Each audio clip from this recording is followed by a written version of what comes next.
Hello friends, welcome to my channel Profit Learning. Today we are going to discuss about how the stock market works. This is the second video of stocks market learning. If at all you have not watched the first video, that is on basics of stocks market, Nifty, Sensex, how the stock prices goes up and down, the impact of sentiments and fundamental on stock prices. I will give you the link in description. You can watch it from there.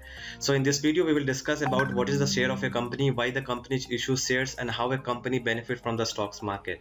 So let's start. These are the contents I have already told you. We will discuss on these parameters. So in order to understand that how the stock market works, first of all you should understand that how the company get involved. So let's take an example. Ram and Shyam open से partnership forms, एक partnership form खोलते हैं. Partnership form क्या होता है? अगर एक से ज़्यादा कंपनी का कोई ओनर है तो उसको पार्टनरशिप फॉर्म्स में ही खोलना पड़ेगा. अगर एक ओनर है तो उसको प्रोप्राइटरशिप फॉर्म बोलते हैं. अगर यहाँ पे जैसे राम एंड श्याम दो लोग हैं तो उसको एक पार्टनरशिप फॉर्म बोलेंगे. पार्टनरशिप फॉर्म का नाम क्या हो गया? Gadget point. और इनके जो शेयर्स हैं वो 50-50% है. शेयर्स क्या डिसाइड करते हैं? शेयर्स इंडिकेट करते हैं ओनरशिप को. मीन्स इन दोनों की ओनरशिप जो है 50-50% है. और उनकी लाइबिलिटीज कितनी होंगी? अनलिमिटेड होंगी. जो लिमिटेड लाइबिलिटीज के लिए कंपनी का ट्रांजिशन करना पड़ता है, चाहे वो प्रोप्राइटरशिप फॉर्म हो या पार्टनरशिप फॉर्म हो, उनको एक प्राइवेट लिमिटेड कंपनी बनानी पड़ती है. सो प्राइवेट लिमिटेड कंपनी को कन्वर्ट करने के लिए सर्टेन सेट ऑफ प्रोसीजर्स होते हैं जो आपको एक प्राइवेट लिमिटेड कंपनी आप रजिस्टर करवा सकते हैं. तो प्राइवेट लिमिटेड करने के बाद इनका फर्म का नाम क्या हुआ? Gadgets point private limited. और ऑथराइज कैपिटल जो इसको एलोकेट किया गया है ₹10 लाख. और ऑथराइज शेयर्स है 1 lakh with the face value of ₹10.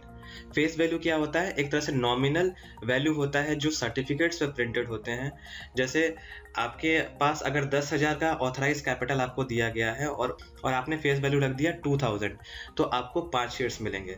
जैसे यहाँ पर ऑथराइज कैपिटल 10 लाख है, तो मान लेते हैं कि आपकी फेस वैल्यू 1 होती तो आपके पास ऑथराइज शेयर्स होते 10 lakh. So it's depends upon the company की वो और अपनी फेस वैल्यू क्या रखनी चाहती है, अपने सर्टिफिकेट्स पे जो फेस वैल्यू है वो क्या रखनी चाहती है.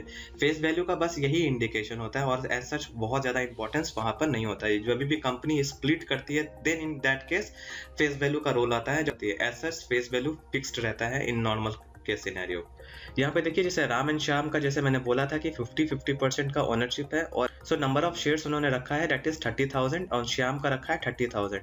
और इनकी ओनरशिप कितनी होगी? 100%. और 60,000 इनका टोटल नंबर ऑफ शेयर्स हो गया और total paid up capital 6 lakh हो गया.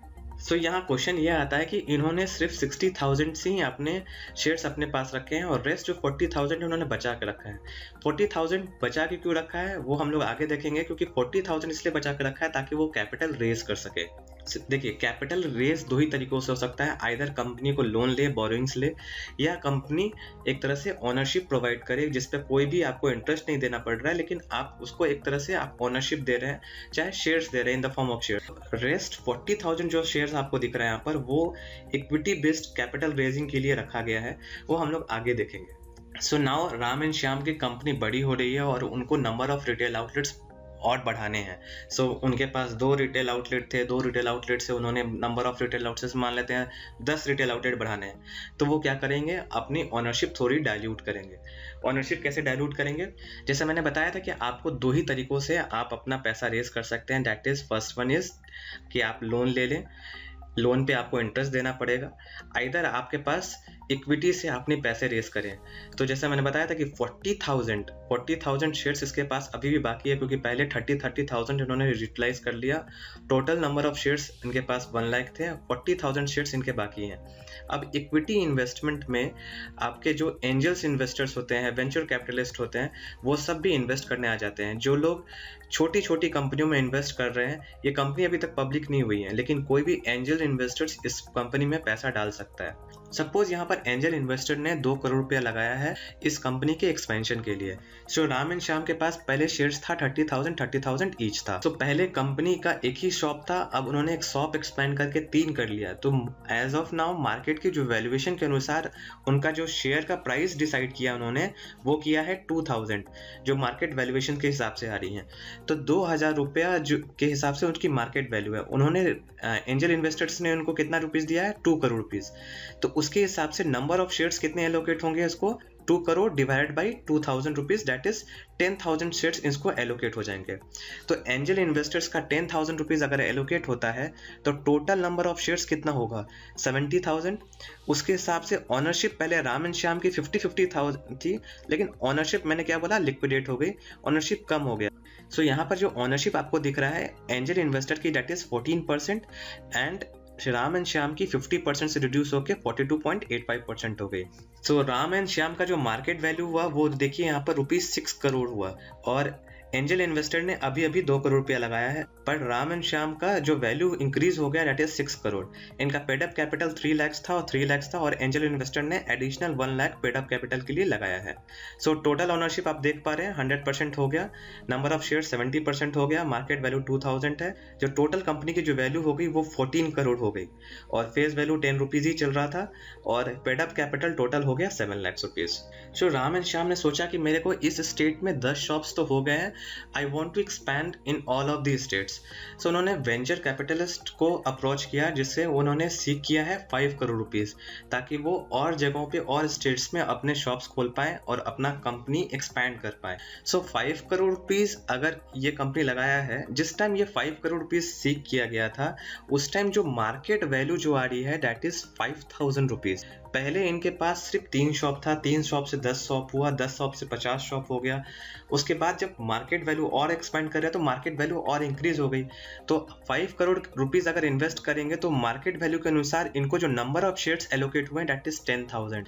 पहले वाले स्लाइड्स में आपने देखा कि एंजल इन्वेस्टर को 10,000 शेयर्स लेने के लिए ओनली 2 करोड़ रुपीस देनी पड़ी थी, लेकिन यहाँ पर जो वैल्यू थी वो इंक्रीज हो गई, और इंक्रीज होने के कारण उनको 10,000 शेयर्स जो हैं वो उनको 5 करोड़ रुपीस देनी पड़ी थी, जो एंजल इन्वेस्टर को ओनली 2 करोड़ रुपीस में ही हो गया था। अब देखिए वेंचर कैपिटलिस्ट का भी 10,000 शेयर्स हो गया, एंजल इन्वेस्टर्स का भी 10,000 शेयर हो गया, टोटल शेयर्स हो गए 80,000, और राम एंड श्याम के 30,000 ईच थे। सो पहले आपने स्लाइड्स में देखा था ऑनरशिप जो थी वो 42% से जो घट के अभी 37.5 हो गई, और एंजल इन्वेस्टर्स की 12.5% और वेंचर कैपिटलिस्ट की भी 12.5% हो गई। और मार्केट वैल्यू जो आप देख रहे हो राम एंड श्याम की जो हो गई वो 15 करोड़ हो गई, पहले कितनी थी 6 करोड़ रुपीस। आप यहाँ पे देखेंगे पहले 6 करोड़ रुपीस थी, और अभी जाकर जो मार्केट वैल्यू आ गई वो 15 करोड़ रुपीस हो गई। सो एंजल इन्वेस्टर्स ने लगाए थे 2 करोड़ रुपया, वो आप देखिए यहाँ पर 5 करोड़ रुपीज हो गया, और अभी तक वेंचर कैपिटलिस्ट का कैपिटल सेम है क्योंकि उन्होंने अभी 5 करोड़ रुपीज लगाया है, और उन्हें एडिशनल पेडअप कैपिटल दिया है 1 लाख, और एंजल इन्वेस्टर ने 1 लाख दे रखा था पहले, 3 लाख के हिसाब से टोटल पेडअप कैपिटल हो गया 8 लाख। मार्केट वैल्यू जो कंपनी की हुई है वो देखिए आप यहाँ पर पहले 14 करोड़ थी और अब वो बढ़कर 40 करोड़ हो गई है। अब राम एंड श्याम सोचते हैं कि हमको पैन इंडिया एक्सपैंड करना है और ज़्यादा बढ़ाना है, तो इनके पास total number of shares allocate हुए थे 1 लाख, और अभी जिन्होंने ऑलरेडी एलोकेट कर दिए हैं 80,000, तो इनके पास बैलेंस 20,000 शेयर्स अभी हैं जिसे वो इक्विटी में कैपिटल रेज कर सकते हैं। राम एंड श्याम ने सोचा कि हमको जो बैलेंस 20,000 शेयर्स हमारे पास हैं उसको हम लोग पब्लिक को ऑफर करेंगे। पब्लिक को कोई भी शेयर्स ऑफरिंग करने से पहले वो प्राइवेट लिमिटेड कंपनी जो है वो पब्लिक ओरिएंटेड होनी चाहिए, उसमें प्राइवेट वर्ड नहीं हो सकता है। इसलिए यहाँ पे देखेंगे आप गैजेट्स पॉइंट लिमिटेड आ गया। तो पहली बार जब भी इनिशियल किसी भी कंपनी अगर कोई पब्लिक को ऑफर करती है शेयर, उसको बोलते हैं IPO, that is initially public offering. अगर मान लेते हैं कि total number of authorise shares इनके पास सिर्फ 20,000 ही अवेलेबल है, इन्होंने 10,000 ही शेयर्स अभी मार्केट में एलोकेट किया। 10,000 अगर वो बाद में करते हैं उसको बोलेंगे फॉलो ऑन पब्लिक ऑफरिंग। जो बैलेंस 10,000 शेयर्स भी ये पब्लिक को ऑफर करना चाहते हैं तो उसको बोलेंगे फॉलो ऑन पब्लिक ऑफर। अगर इनिशियली कर रहे हैं तो इनिशियल पब्लिक ऑफरिंग। आपके मन में हो सकता है सवाल आ रहा हो कि अगर मान लेते हैं कोई कंपनी पूरी अपनी 1 लाख की 1 लाख शेयर्स अगर ऑफर कर देती है, उनके पास और कोई नहीं है जो यहाँ पे इक्विटी रेजिंग कर सके, तो एक्स्ट्रा एलोकेशन किया जा सकता है depending upon the certain parameters, जिसमें गवर्नमेंट इसको अलाउ करती है कि आप एडिशनल इक्विटी रेज कर सकते हैं, मींस एडिशनल एलोकेशन आपको प्रोवाइड किया जाता है with the charges and all. So we will not discuss in detail in these things. IPO आ रहा है वो 10,000 शेयर्स का ही आ रहा है, जिसमें 10,000 ही शेयर्स पब्लिक को दिए जाएंगे, और कितने रुपीस पे, दैट इज 10,000। पहले इनका शेयर्स का वैल्यू 2,000 से ग्रो होकर 10,000 पहुंच गया है। कंपनी काफ़ी अच्छा परफॉर्म कर रही है, तो शेयर की वैल्यू मार्केट वैल्यूएशन के हिसाब से 10,000 आ रही है, और 10,000 से वो पब्लिक को ऑफर कर रही है।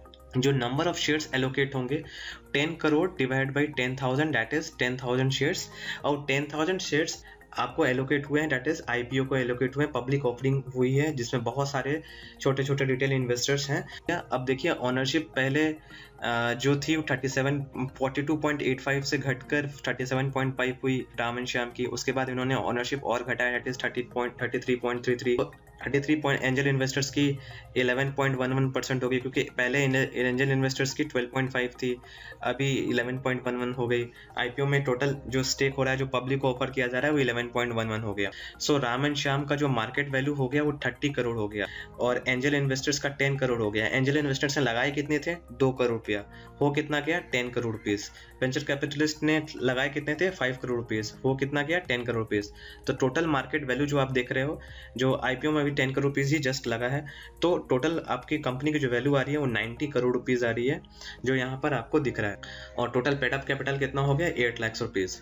So this is how the any company raises the capital by floating equity shares. ये सारी चीज़ें जो मैंने आपको बताई है वो हो रहा है प्राइमरी मार्केट के अंदर। प्राइमरी मार्केट में जहाँ पर आपकी कंपनी एंड इन्वेस्टर्स इन्वॉल्व है। आईपीओ भी एक एग्जांपल क्या है प्राइमरी मार्केट के अंदर, जिसमें फर्स्ट टाइम कंपनी रेज कर रही है कैपिटल और शेयर्स दे रही है इन्वेस्टर्स को, तो वो फर्स्ट टाइम ऑफरिंग कर रही है, तो ये हो रहा है प्राइमरी मार्केट के अंदर। सेकेंडरी मार्केट में क्या होता है कि उसमें ट्रेडिंग इन्वॉल्व होती है एमंग देम इन्वेस्टर्स ओनली, जिसमें शेयर्स तो पहले प्राइमरी मार्केट में क्या होता है कि प्राइमरी मार्केट में कंपनी ने अपने शेयर्स दे दिए इन्वेस्टर्स को। अब इन्वेस्टर्स में एक इन्वेस्टर खरीद रहा है तो दूसरा इन्वेस्टर बेच भी रहा होगा, तो एक तरह से नंबर ऑफ शेयर्स फिक्स्ड है। एक तरह से जो शेयर्स है वो ट्रेड हो रहे हैं in the investors community only. जो भी इनिशियल ऑफरिंग में जो प्राइस था वो प्राइस फिक्स रहा कंपनी के लिए, लेकिन जो आपका जो सेकेंडरी मार्केट में जो प्राइसेस होगा वो वोलेटाइल होगा। अब हम लोग देखेंगे सेकेंडरी मार्केट कैसे काम करता है। जैसे आपको पता है कि 2 स्टॉक एक्सचेंज है, जैसे एनएसई एंड बीएसई।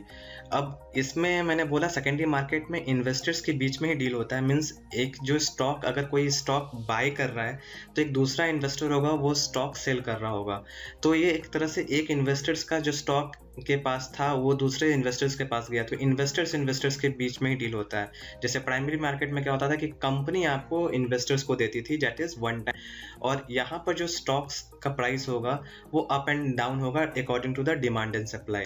तो एक बायर से दूसरे सेलर के बीच में जाने के लिए आपको क्या चाहिए? एक ब्रोकरेज फर्म चाहिए जो कम्युनिकेट करेगा एक्सचेंज। ब्रोकरेज फर्म कौन कौन सी हैं? जैसे जेरोदा है, आपका आईसीआईसीआई सिक्योरिटीज़ है, एचडीएफसी सिक्योरिटीज़ है, कोटक सिक्योरिटीज़ है। तो ये सब फर्म्स क्या है? एक तरह से कम्युनिकेशन करती हैं बायर्स और सेलर्स के बीच में और एक्सचेंज के बीच में। इन ब्रोकरेज क्या ऑफर करते हैं? आपके पास क्या होना चाहिए? डीमैट अकाउंट होना चाहिए।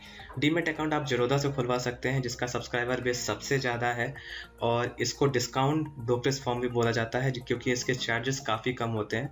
और आपको अगर डीमैट अकाउंट खुलवाना है, I will give you the link in description, जिसको क्लिक करने से आप अपना डीमैट अकाउंट खुलवा सकते हैं। So that is all from my side. Happy investing. Thanks for watching. You can subscribe to my channel Profit Learning for more updates regarding financial markets, and don't forget to press bell icon for latest financial videos. If you like this video, please hit like button and share this video with your friends and family. Do write in a comment section for feedback, clarification or any suggestion. Happy investing.